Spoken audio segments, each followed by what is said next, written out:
بسم اللہ الرحمن الرحیم نحمدہ ونصلی ونسلم علی رسولہ الکریم اما بعد فاعوذ باللہ من الشیطان الرجیم بسم اللہ الرحمن الرحیم انا انزلناہ فی لیلۃ مبارکۃ انا کنا منذرین صدق اللہ العظیم۔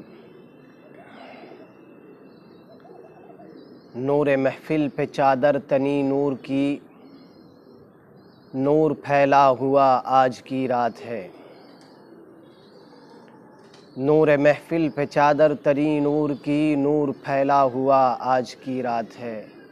عرش پر دھوم ہے، فرش پر دھوم ہے وہ بدبخت جو آج محروم ہے۔ حضرات ناظرین کرام، معزز سامعین،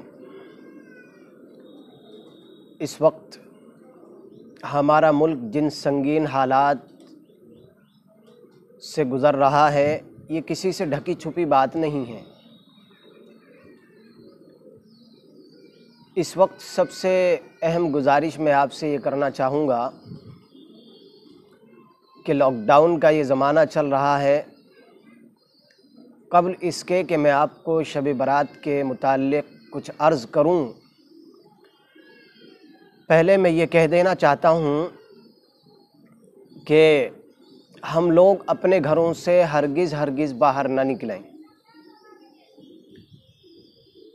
اتنی بڑی قربانیاں ہم دے رہے ہیں، حتیٰ کہ ہم لوگ فرض نماز کے لیے مسجد میں جانے سے ہمارے علماء نے ہمیں منع کر دیا ہے کہ ہم لوگ گھروں میں رہ کر نماز پڑھیں۔ محکمہ صحت نے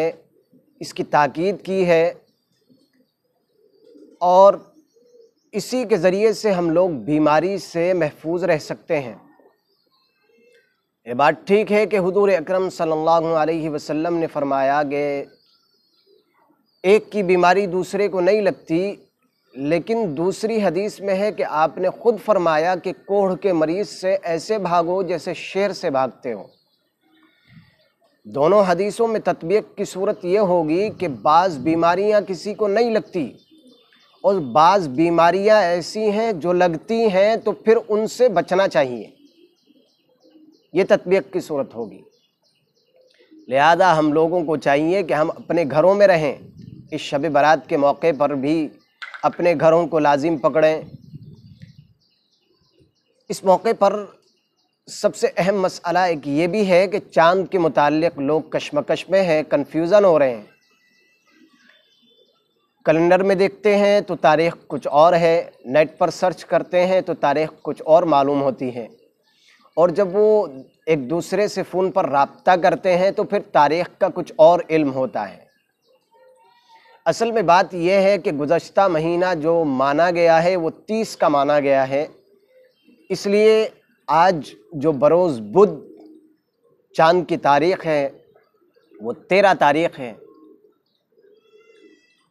لہذا ہم لوگوں کو کنفیوژن ہونے کی ضرورت نہیں ہے۔ بروز جمعرات 9 اپریل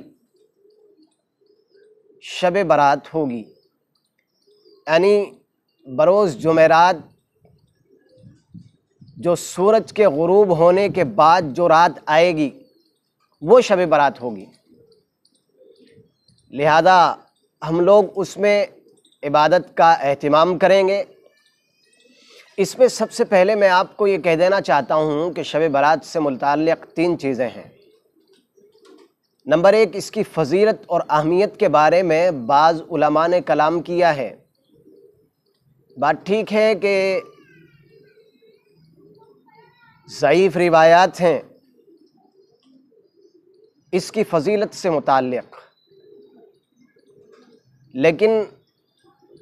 حضرت مفتی شفیع عثمانی صاحب نور اللہ مرقدہ نے اس کے متعلق یہ بات کہی ہے کہ حضرات علماء کا یہ قاعدہ ہے کہ وہ روایات جو ضعیف ہیں اور دوسری روایتوں سے ان کی تائید ہو جائے تو پھر وہ ضعف کے درجے میں ان کی ضعفیت کم ہو جاتی ہے اور ان کی تائید کی وجہ سے وہ قابل عمل ہو جاتی ہیں۔ لہذا سرے سے اس کا انکار کرنا یہ درست نہیں ہے۔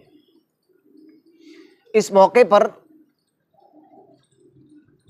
پوری زندگی میں جناب نبی اکرم صلی اللہ علیہ وسلم سے ایک مرتبہ قبرستان میں جانا ثابت ہے۔ لہذا اگر زندگی میں ایک بار ہم لوگ قبرستان میں چلے جائیں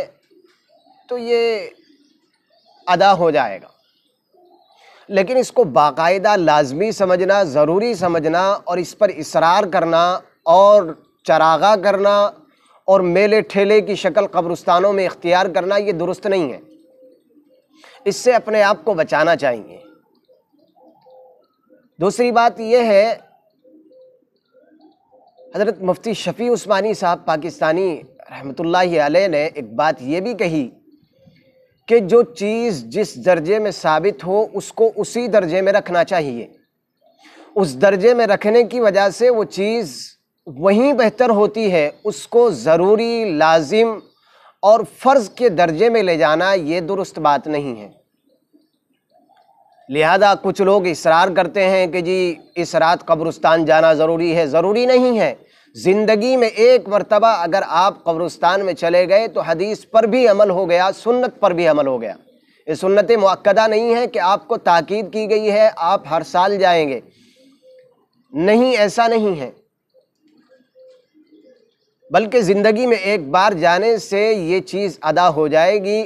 اور یہ زمانہ وہ زمانہ ہے جو لاک ڈاؤن کا زمانہ ہے۔ محکمہ صحت کے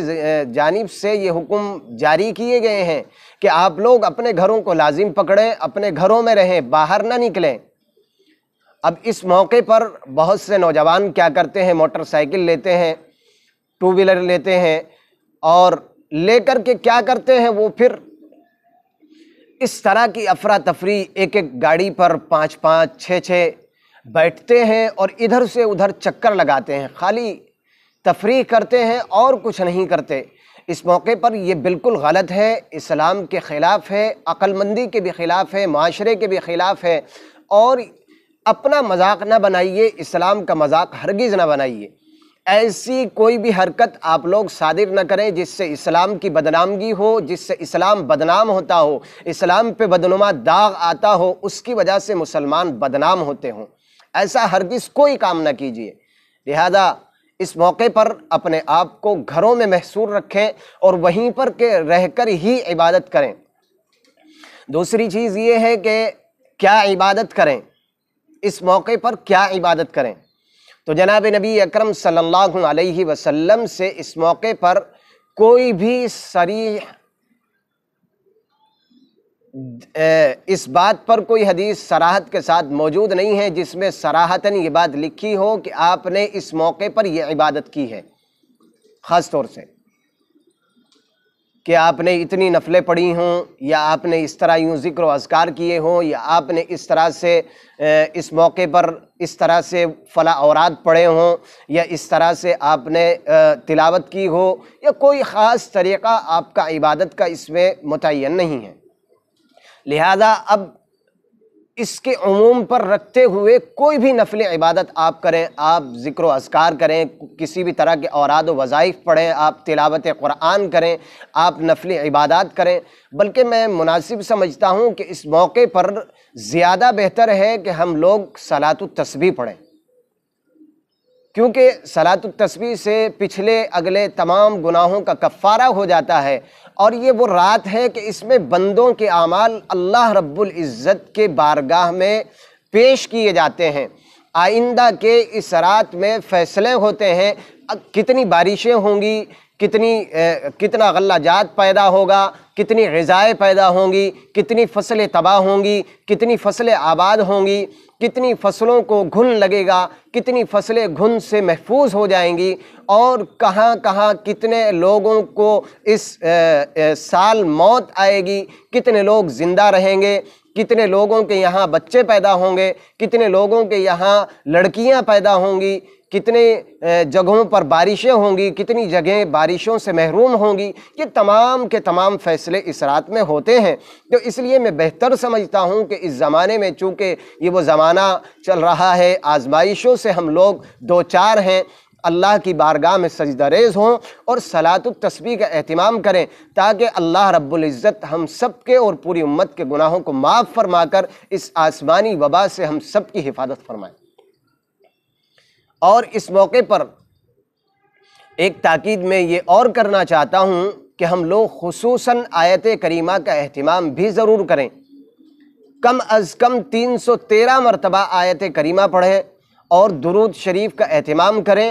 اور اس کے ساتھ پھر پوری امت کے لیے، اپنے گھر والوں کے لیے، رشتہ داروں کے لیے، ملنے جلنے والوں کے لیے، تعلق والوں کے لیے، اپنے سے محبت رکھنے والوں کے لیے، اور خصوصاً اپنے پورے ملک اور پوری دنیا کے لیے یہ دعا کریں کہ اللہ تعالیٰ اس آسمانی وبا سے، اس مصیبت سے ہم سب کو چھٹکارا عطا فرما دیں۔ اللہ کی بارگاہ میں سجدہ ریز ہوں، توبہ و استغفار کریں، اور دعائے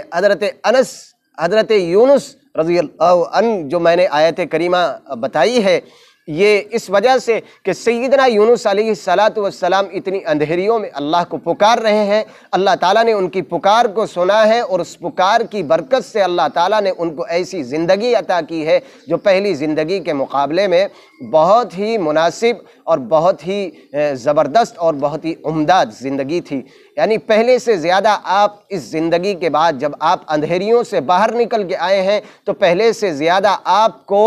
طاقت، توانائی اور تندرستی اللہ تبارک و تعالیٰ نے عطا کی ہے۔ یہ توبہ و استغفار اللہ کی طرف متوجہ ہونے اور اللہ کو پکارنے کی وجہ سے ایسا ہوا ہے۔ تو اللہ تبارک و تعالیٰ توبہ کرنے والوں کی توبہ کو رد نہیں فرماتے بلکہ قبول فرماتے ہیں۔ تو اس موقع پر ہم لوگوں کو چاہیے کہ زیادہ سے زیادہ توبہ و استغفار کریں، اللہ کے سامنے سجدہ ریز ہوں، پوری امت کے لیے دعا کریں، پوری دنیا کے لیے دعا کریں، اپنے ملک میں امن و امان کے لیے دعا کریں، نفرتوں کی سیاستیں ختم ہوں اس کے لیے دعا کریں، اپنے ملک میں ہر طرح کے امن و امان کے لیے دعا کریں، اپنے گھروں میں، محلوں میں، شہر میں اور ملک میں امن ہو اس کے لیے دعا کریں، اللہ سے گڑ گڑائیں، روئیں کہ اللہ نہ جانے کون سی ایسی غلطیاں ہم سے سرزد ہو گئی ہیں جس کی وجہ سے آپ ناراض ہو گئے، ہمارے ملک میں نفرتیں ہو گئی، ہمارے ملک میں وبائیں آ گئی، ہم مسجدوں سے دور ہو گئے، ہم مسجدوں میں فرض نماز پڑھنے تک نہیں جا پا رہے ہیں۔ اللہ تعالی ہم سب کو معاف فرما دے، اللہ تعالی ہم سب کے گناہوں کو، لغزشوں کو معاف فرما دے، ان سے ہم لوگوں کو بری فرمائے اور شیطانی جال سے ہم سب کی حفاظت فرمائے۔ اس کے لیے اللہ تبارک و تعالی سے دعا کریں۔ دوسری چیز یہ ہے کہ اگلے دن روزے رکھنے کا تعلق، یہ بھی جو ہے وہ ضعیف روایت سے ثابت ہے، تو اس کو بھی فرض ماننا یا اس کو شب برات کا حصہ لازمی قرار دینا یہ بھی درست بات نہیں ہے۔ جس آدمی کی مرضی ہو وہ روزہ رکھے اور نہ رکھنے والوں کو کوئی لان تان بھی نہ کرے۔ جس آدمی نے روزہ نہیں رکھا تو بہت سے لوگ اس کو کہتے ہیں اجی تمہیں ایک روزہ بھی نہیں رکھا جا رہا، تو اس طرح سے کسی کو لان تان بھی نہیں کرنا ہے۔ جس نے رکھا ہے اس کو یہ بھی نہیں کہنا کہ آپ نے کیوں رکھ لیا ہے، اور جس نے نہیں رکھا ہے اس کو یہ بھی نہیں کہنا کہ آپ نے کیوں نہیں رکھا۔ لیکن میں مناسب سمجھتا ہوں اس موقع پر، چونکہ یہ ایام 20 کے روزے بھی ہیں، تو آج بدھ کا دن ہے، بہت سے لوگوں نے آج بھی روزے رکھے ہیں، تو آج 13 تاریخ میں، 14 تاریخ میں، ہر مہینے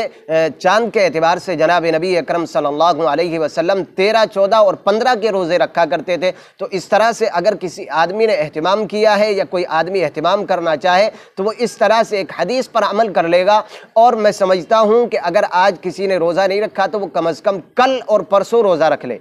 یہ اس وجہ سے کہہ رہا ہوں کہ ہم لوگ روزہ رکھیں گے، روزہ رکھ کر پھر اللہ کی بارگاہ میں سجدہ ریز ہوں گے، اللہ سے معافی مانگیں گے، توبہ و استغفار کریں گے، اللہ تعالیٰ یقیناً پوری امت کے گناہوں کو معاف کریں گے اور اس آسمانی وبا سے حفاظت فرمائیں گے۔ اور سب سے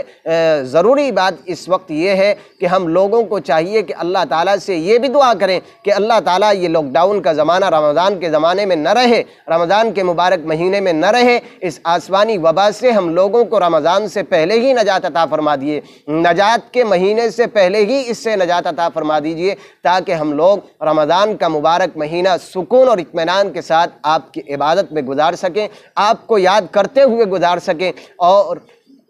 آپ کے سامنے سجدہ ریز ہو سکیں۔ کیونکہ رمضان میں اگر ہم لوگ اس طرح تراویح سے محروم رہے اور اس طرح سے آسمانی وبا سے دوچار رہے تو ہم لوگ روزہ بھی سکون و اطمینان سے نہیں رکھ پائیں گے۔ اس لیے ہم لوگوں کو چاہیے کہ ہم اللہ تعالیٰ سے توبہ و استغفار کریں اور اللہ تعالیٰ کو رو رو کر کے منائیں کہ اللہ تعالیٰ یہ کیسی بیماری آپ نے ہم لوگوں کو دے دی جس کی وجہ سے ہم آپ کے گھر میں آنے سے محروم ہو گئے۔ ہم لوگوں کو چاہیے کہ توبہ و استغفار کو لازم کریں۔ اور میں پھر آخر میں پھر درخواست کرتا ہوں کہ نوجوان لڑکے یا کسی بھی طرح سے والدین کو چاہیے کہ اپنے لڑکوں کو، اپنے بچوں کو، اپنی اولاد کو تاکید کریں اور یہ کہیں کہ آپ لوگ بالکل ہرگز گھر سے باہر نہ نکلیں اور گھروں میں اپنے اندر رہ کر ہی عبادت کریں اور باہر جانے کو بالکل جو ہے وہ منع کریں اپنے بچوں سے۔ اور نوجوانوں سے بھی درخواست کروں گا کہ وہ اپنے گھروں کو لازم پکڑیں، گھروں سے ہرگز باہر نہ آئیں اور اسلام کا ہرگز مذاق نہ بنوائیں، اور کسی بھی طرح کی ایسی بات جو اسلام کے خلاف ہو جائے جس سے اسلام بدنام ہو، ہرگز ایسا قدم ہرگز نہ اٹھائے کہ لوگ کہیں گے کہ مسلمان جو ہے وہ اپنے گھروں میں محصور نہیں ہے، اپنے گھروں میں نہیں ہے، لاک ڈاؤن کے زمانے میں بھی باہر گھومتے پھر رہے ہیں۔ اس لیے ہم لوگوں کو چاہیے کہ اپنے گھروں میں رہیں۔ اللہ تعالی ہم سب کو سمجھ کی عمل کی توفیق نصیب فرمائے۔ وآخر دعوانا ان الحمد للہ رب العالمین۔